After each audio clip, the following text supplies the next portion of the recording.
Assalamualaikum warahmatullahi wabarakatuh. Spensada, Jaya. Selamat pagi anak-anak. Ketemu lagi bersama Bapak Mario.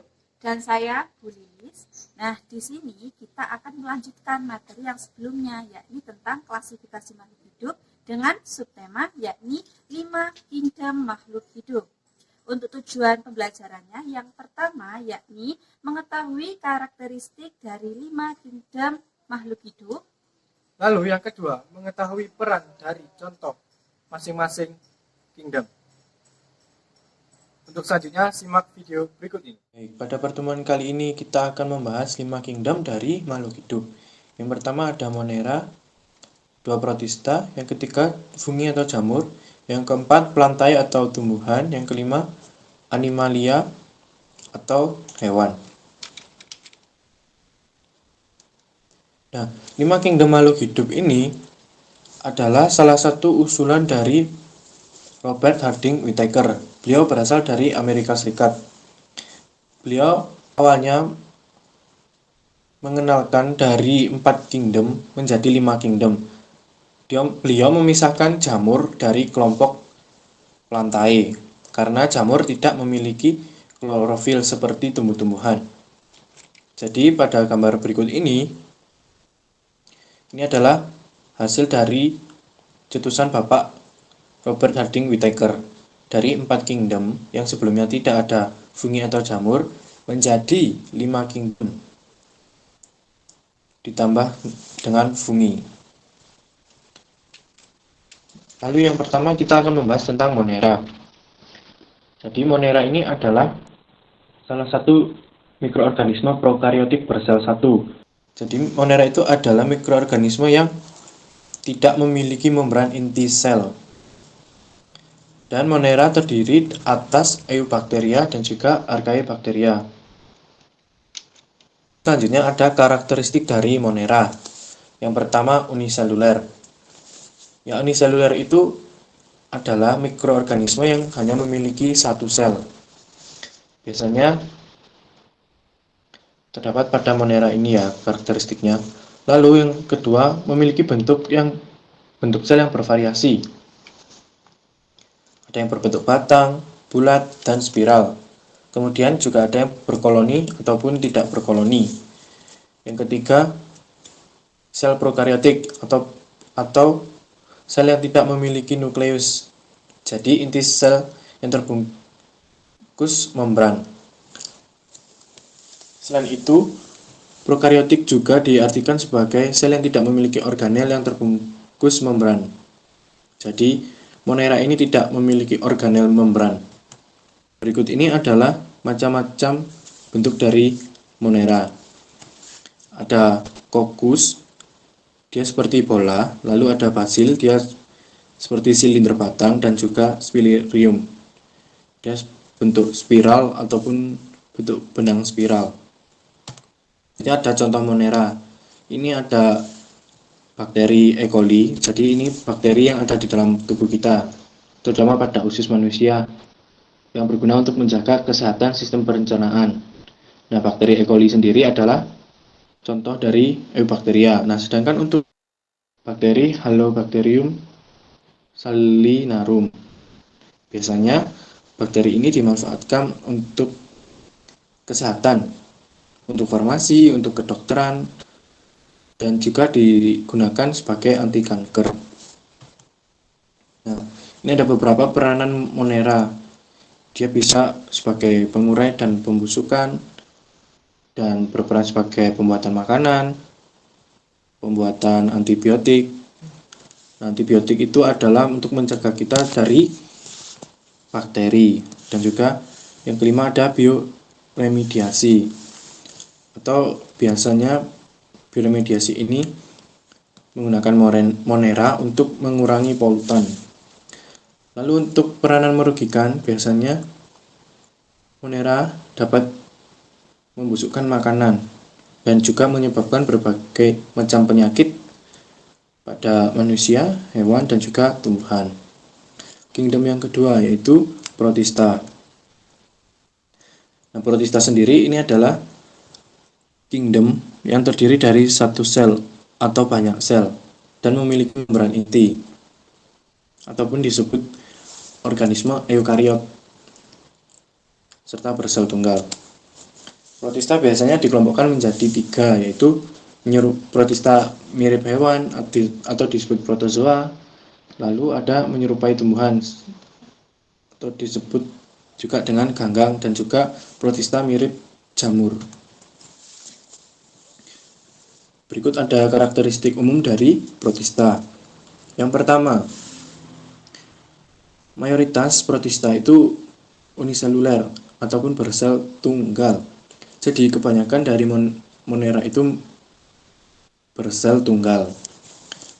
Lalu memiliki ukuran yang bervariasi. Jadi tidak hanya satu ukuran saja, tapi sangat banyak.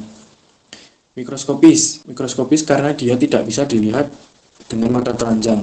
Jadi kita perlu mikroskop untuk dapat mengamati protista.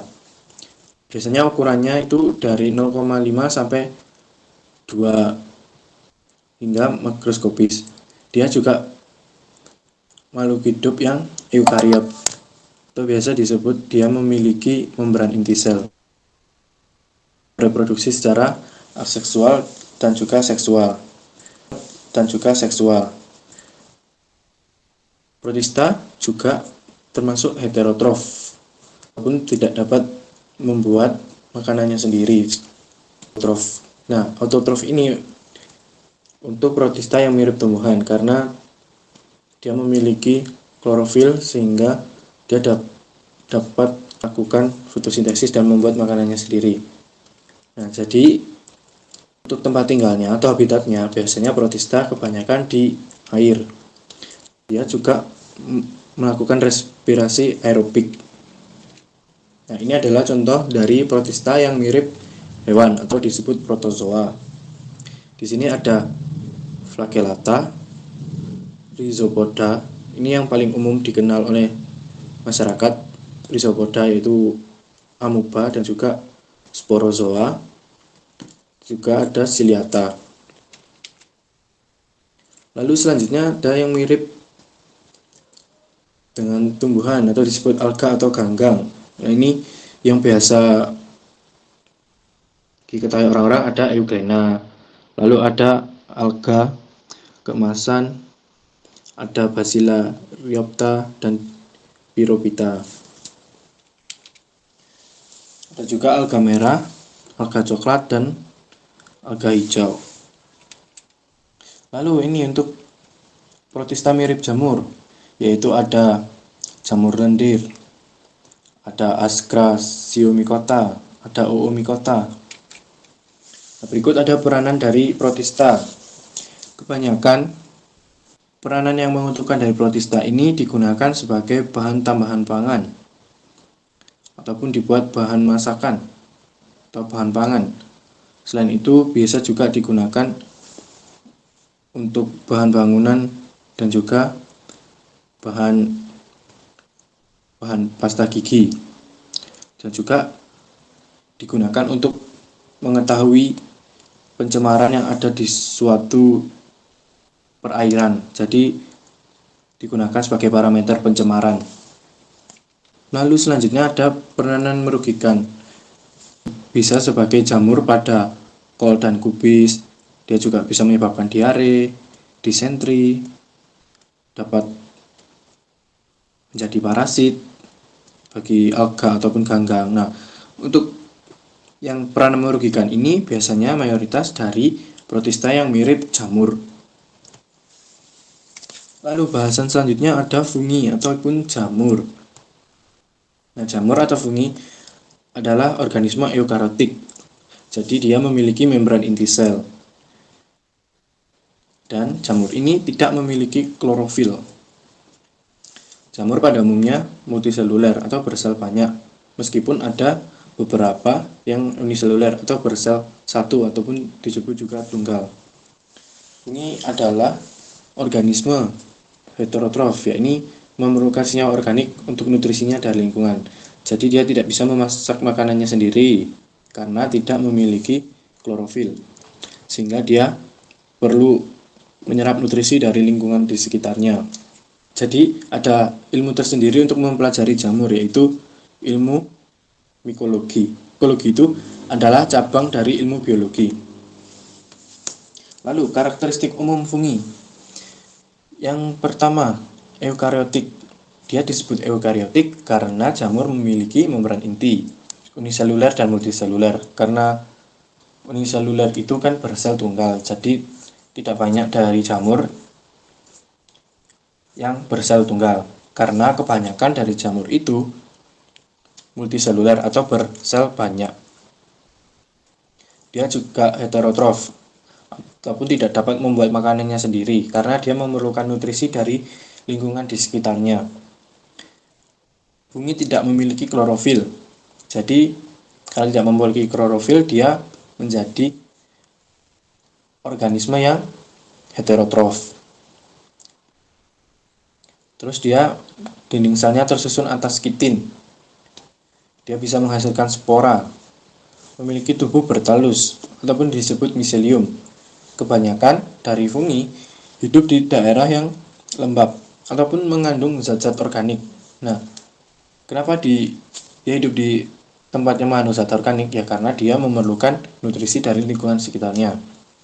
Dia juga tidak dapat untuk berpindah tempat dari satu tempat ke tempat lain, dia tidak bisa melakukannya. Berikut ada peranan merugikan dari jamur. Yang pertama, jamur Claviceps purpurea. Dia dapat menyebabkan penyakit pada tanaman gandum.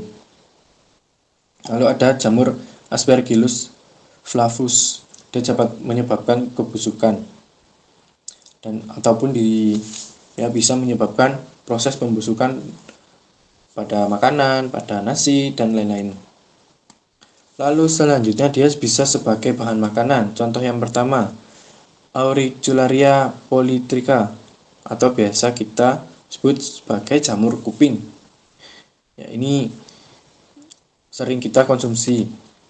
Lalu ada Lentinula edodes. Ini juga termasuk jamur yang sering dikonsumsi, tapi untuk orang Indonesia jarang. Lalu ada Rhizopus oryzae. Rhizopus oryzae ini adalah salah satu jamur ataupun fungi yang digunakan dalam proses pembuatan tempe. Lalu ada jamur Penicillium notatum. Ini sebagai bahan obat karena dapat mengatasi infeksi karena virus ataupun bakteri. Jamur selanjutnya Pilobolus. Jamur yang dapat menguraikan sampah organik berupa kotoran hewan dan juga jamur kuping yang hidup di kayu. Selanjutnya ada Plantae ataupun kita sebut dengan tumbuhan. Terdapat beberapa pengelompokan tumbuhan. Ada 3. Yang pertama ada lumut, tumbuhan paku, tumbuhan berbiji. Nah, yang pertama, karakteristik dari lumut. Lumut atau disebut juga dengan Bryophyta adalah salah satu divisi pada tumbuhan tingkat rendah. Dia berwarna hijau karena sel-selnya memiliki kloroplas sehingga dia mampu memproduksi makanannya sendiri. Dia juga disebut sebagai tumbuhan perintis. Tumbuhan lumut biasanya hidup di tempat-tempat yang lembab seperti rawa-rawa ataupun kayu-kayu yang sudah lapuk. Disebut sebagai tumbuhan tak berbulu. Alasannya adalah dia tidak memiliki akar, batang, dan daun yang sesungguhnya. Dia menyerap air dan mineral dari dalam tanah dengan rizoid ataupun disebut juga akar-akar serabut. Lalu selanjutnya ada karakteristik dari tumbuhan paku atau biasa disebut Pteridophyta. Ini adalah termasuk tumbuhan tingkat tinggi karena dia sudah memiliki akar, daun, dan batang sejati. Nah, di balik permukaan daunnya dia memiliki sorus. Nah, sorus ini adalah kumpulan sporangium yang berbentuk bulatan coklat ataupun coklat-coklat kehitaman.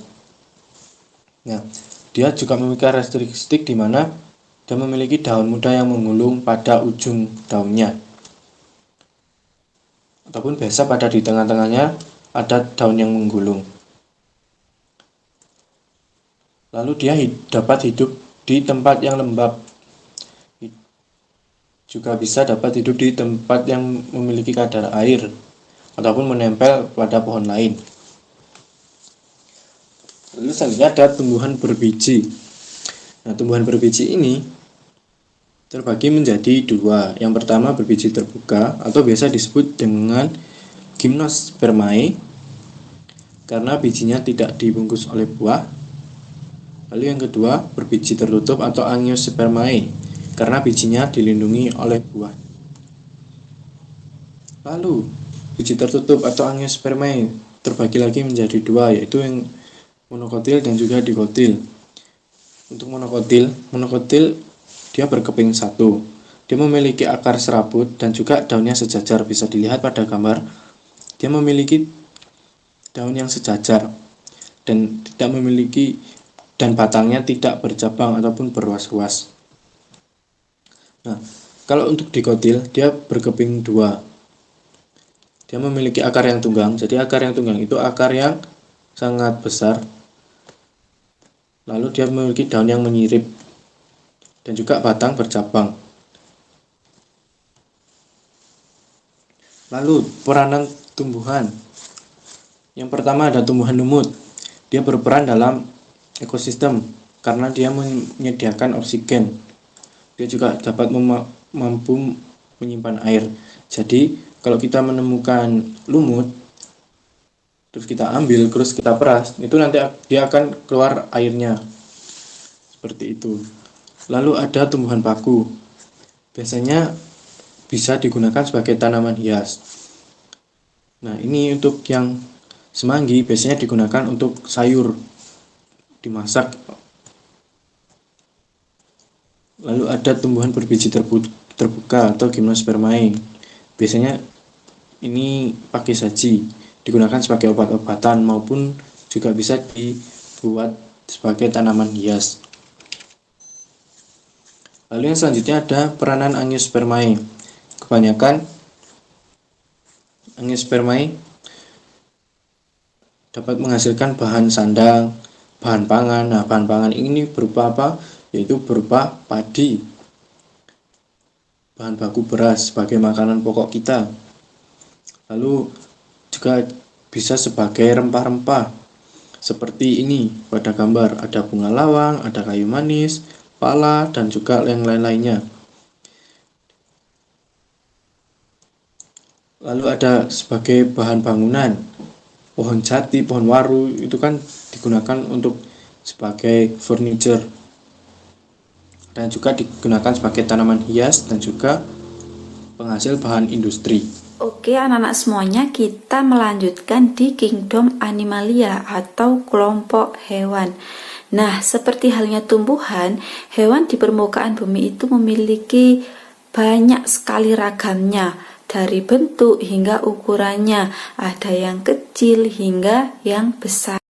Nah, ciri-ciri dari kingdom Animalia sendiri, yang pertama dapat bergerak, kemudian tidak memiliki dinding sel, kemudian tidak dapat berfotosintesis, dan dibedakan menjadi dua kelompok, yakni invertebrata dan vertebrata. Oke, kita langsung masuk ke invertebrata atau hewan yang tidak memiliki tulang belakang. Nah, untuk invertebrata sendiri dikelompokkan menjadi beberapa kelompok.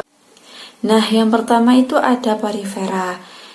Porifera merupakan hewan yang mempunyai pori-pori serta tubuhnya seperti spons dan habitatnya ada di perairan. Contoh dari porifera sendiri ada Euspongia, kemudian Scypha, kemudian Spongilla, kemudian Potherion, dan masih banyak lagi hewan di habitat perairan. Kemudian yang kedua ada Solenterata. Nah, Solenterata itu merupakan hewan yang berongga serta mempunyai tentakel untuk menangkap mangsa dan mempunyai sel yang beracun. Contohnya ada bunga karang. Kemudian juga ada Obelia, Hydra, Anemon, dan masih banyak lagi. Selanjutnya ada cacing atau vermes. Hewan ini tuh bentuknya lunak, kemudian tidak berjangkang, dan tubuhnya berbentuk simetris bilateral. Nah, cacing ini tuh ada 3 kelompok. Yang pertama ada cacing pipih atau Platyhelminthes. Contohnya ada cacing hati dan cacing pita. Kelompok yang kedua ada cacing gilik atau Nematelminthes. Tubuhnya itu panjang dan tidak bersegmen. Contohnya ada cacing perut dan cacing kremi.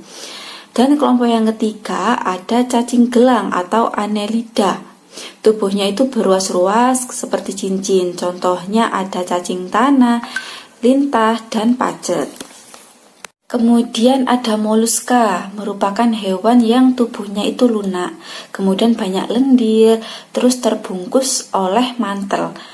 Dan moluska ini ada yang memiliki cangkang, berfungsi untuk melindungi tubuhnya. Habitatnya ada yang di darat dan juga ada yang di air. Contoh dari moluska sendiri ada cumi-cumi, gurita, siput, karang, dan masih banyak lagi. Selanjutnya ada arthropoda, adalah hewan yang berbuku-buku. Tubuhnya itu dibedakan atas kepala, dada, dan juga perut. Tubuhnya terbungkus oleh zat kitin yang keras, memiliki alat indera yang peka terhadap sentuhan dan bau-bauan. Memiliki mata faset, yakni mata majemuk yang terdiri atas beribu-ribu mata kecil berbentuk segi 6. Nah, arthropoda sendiri itu ada 4 kelas. Yang pertama itu ada insekta atau serangga, contohnya ada belalang, lebah, dan lain-lain. Kemudian kelas yang kedua ada krustasea, itu ada kelompok udang-udangan. Dan kelompok yang ketiga itu ada arachnoidea, adalah kelompok laba-laba, kalajengking, dan lain-lain. Serta kelas yang keempat itu ada lipan atau Myriapoda. Contohnya ada kelabang, kaki seribu. Dan yang terakhir adalah Echinodermata, yakni hewan yang tubuhnya itu diselimuti oleh duri. Ada lempengan zat kapur dan zat kitin yang keras. Tubuhnya berbentuk simetri radial dengan 5 lengan. Dan pada tubuhnya itu terdapat sistem ambulakral, yakni yang memanfaatkan tekanan air untuk alat gerak, bernafas, dan menangkap mangsa. Contohnya itu ada landak laut, bintang laut, lilia laut, dan masih banyak lagi. Untuk selanjutnya ada kelompok vertebrata atau hewan yang bertulang belakang. Di sini ada 5 kelompok. Nah, pengelompokannya sendiri ini berdasarkan penutup tubuh, alat gerak, dan cara berkembang biak. Dan di sini 5 tersebut adalah yang pertama Pisces, kemudian amfibi, kemudian reptil, aves, dan juga mamalia. Yang pertama ada Pisces. Anak-anak tahu pastinya kan ya, Pisces itu contohnya ada ikan. Nah, tempat hidup ikan itu dapat dibedakan antara air tawar, payau, dan juga air laut. Ikan bernafas dengan insang dan bergerak menggunakan sirip serta ekornya. Ikan itu memiliki sisik yang berlendir untuk memudahkan pergerakan serta memiliki gurat sisik yang berfungsi untuk mengetahui tekanan air. Kemudian ada amfibi. Anak-anak pasti tahu kan contohnya, yakni ada katak yang pastinya diketahui oleh anak-anak semuanya. Nah, katak sendiri itu bergerak menggunakan 2 pasang kaki yang memiliki selaput lendir untuk berenang. Kulit katak selalu dalam keadaan basah karena mengandung pembuluh darah yang dapat membantu berdifusi melalui kulit.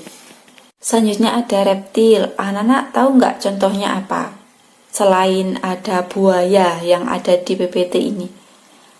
Benar, ada kadal. Contohnya itu komodo juga termasuk reptil. Nah, reptil ini bergerak menggunakan perut atau kaki serta bernafas menggunakan paru-paru.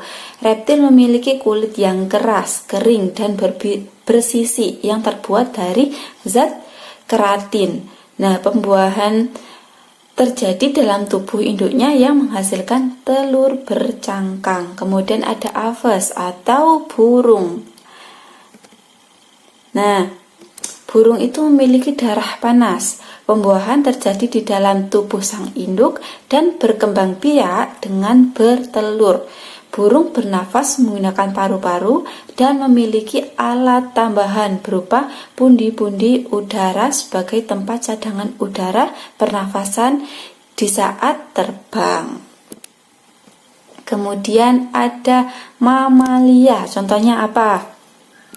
Benar, ada sapi, kemudian ada singa, kemudian ada gajah. Nah, pada kulit mamalia ini terdapat kelenjar keringat dan kelenjar minyak. Mamalia bernafas dengan paru-paru dan mempunyai diafragma untuk membantunya bernafas. Perkembangan otak mamalia merupakan yang paling sempurna dibandingkan dengan ciri hewan yang lainnya. Nah, yang terakhir adalah mamalia. Anak-anak tahu nggak contohnya dari hewan mamalia itu apa? Ya, benar. Ada sapi, kemudian ada singa, gajah, dan masih banyak. Nah, anak-anak, bagaimana dengan pembelajaran hari ini? Menyenangkan bukan? Tetap semangat dalam belajar IPA ya. Nah, sampai di sini dulu pertemuan kita pada pagi hari ini. Semoga apa yang kita pelajari dapat bermanfaat bagi kita semuanya. Kami akhiri. Wassalamualaikum warahmatullahi wabarakatuh. Spensada Jaya!